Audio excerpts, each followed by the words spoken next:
We are currently well into the new year now, and for several months I have been using the information that I have gathered to not only try and see if there's any logic behind the language of which chickens speak, but to see if there are any ways that I can repeat the calls that the chickens make and that I can talk with the chickens. Let's see what I've found. First up, we have a crow.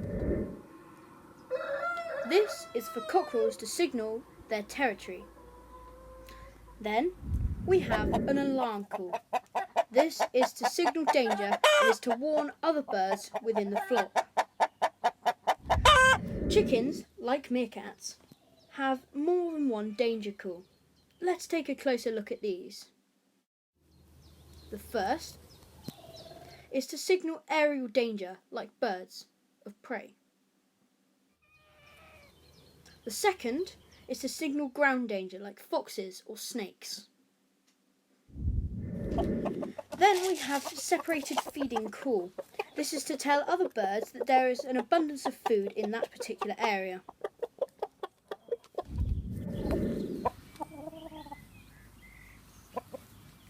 These are some general comfort calls for other members of the flock.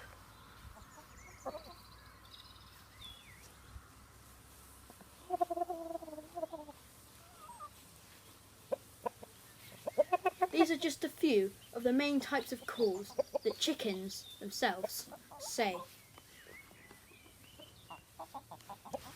So, now, after doing some practicals, after figuring out how the chickens communicate, we can now get to the fun part.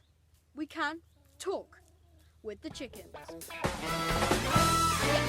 talking with the chickens, we are going to enable ourselves to not only get to know how they communicate with each other, but to be able to communicate with them. And that's important because if you can communicate with your chickens, then your bond with the chickens is going to get stronger. So, let's see what I've done. There are two ways in which we can communicate with chickens. We can, first, learn the calls off by heart and be able to portray them easily. Or you can record calls of chickens and portray them by playing them near the chickens. I found out that either way works. However, if you want to really start to communicate and feel part of the flock with your chickens, the first option of learning the calls is better. Isn't that right, Hercules? Yeah. Yes. So let's go and have a look at some To communicate of our with calls. chickens, you see, you have to have an edge that a chicken would have. And I believe that I have that edge. That edge is to think how the chickens think, to be how the chickens would be, and to stay how the chickens would stay. The first call on our list, in case you haven't already noticed, is a crow. And I am planning on making making this crow from up here. Chickens understand authority. The higher you are, the more authority they will give you. I'm up here, they're down there. Down there. Yes. So, let's have a go and see what their reactions are.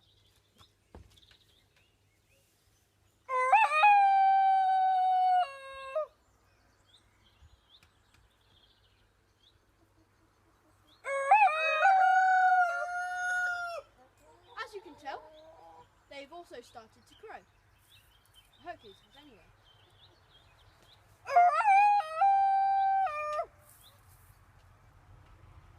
It doesn't have to be perfect. It just has to be believable. Then the chickens will react. This is bonding. It is not bonding in a way that it makes them respect you, but it's bonding in a way that they know who's boss.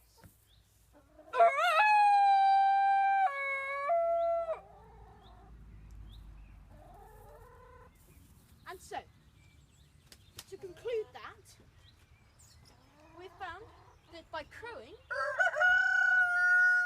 the cockerels will not only reply to you and to try and make them seem bigger, the hens will also do a slow, comforting cluck. This cluck is to signal respect, and respect is what a cockerel wants from his birds. Here's Doro. Doro's going to help me with this one. Aren't you, Doro? Yes, you are. With a chicken, it's not only got to gain your trust, but you've got to gain it. So if you don't trust a chicken, then you've got no luck or no hope with communicating with it, talking to it, loving it. So, here's a trust explanation. This is, as you can see, Doro does not like the dish, the drinking dish. So I'm going to let Doro go, and I'm going to signal a danger call. A danger call, this is a dangerous object.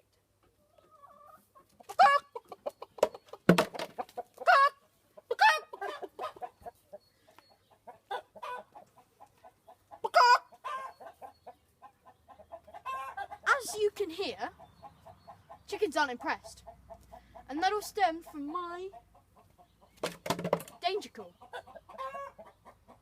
Hercules, round the back, trusts Doro, and so he signals danger every time Doro does.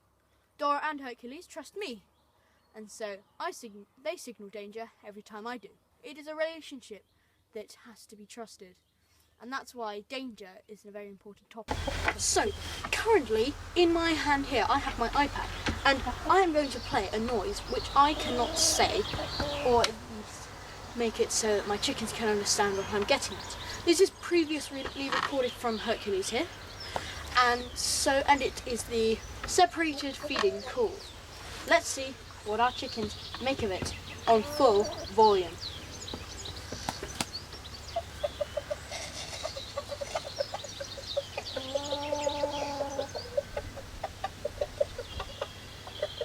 Okay, so our chickens are coming over gradually, as you can see, coming out of the dark into the daylight. This proves that our chickens know when food is coming from Hercules' separated feeding call, and that means now I can get them across to give them some corn. Go. There you go, that's also a pre-recorded of an aware call, and Doro here has recognised that. So that just proves that our chickens can not only understand people's voices, but also pre-recordings of their own voices, or one of the other ones in their flock, which makes them come over here to get all of the nice food which I will put down for them. I have recently sent out a letter or a status on Facebook to the Poultry Club of Great Britain, which is a group page. This is what I put. Hello poultry enthusiasts and the Poultry Club of Great Britain.